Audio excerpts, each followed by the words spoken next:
Hop, Koreyani chekkasidagi qaysidir tog'daman. Turistik agentstvodan yordamga chaqirib qolishdi, birga keldim.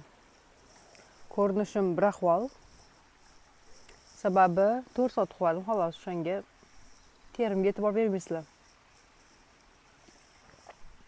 Nimani gapiray ekan dedimda, hayolimga kelgan narsa O'zbekiston tog'lari. O'zbekistonda tog'iga chiqsa, odam yo men hozir shayga chiqaman, lekin o'lib qolishim mumkinligini tan olaman deb chiqadi.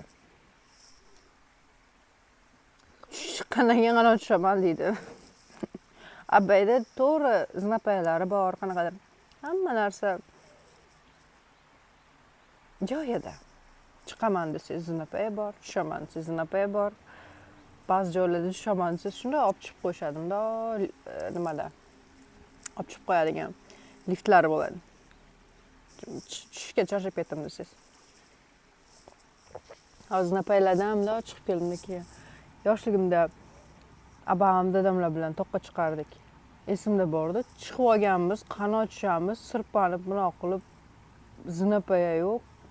Keyin undan keyin borib kelgandan keyin eshitganmiz, bitta qiz tushib ketgan. Keyin u bechora qizni kursdoshlarini trevoga qilgan, tergov qilgan, xullas u qiz tushib ketganiga ham pushaymon. Tushib bo'lganda o'shanga O'zbekistondagilar zinapaya qurishib olinglar shayga. Yoki chiqmanglar.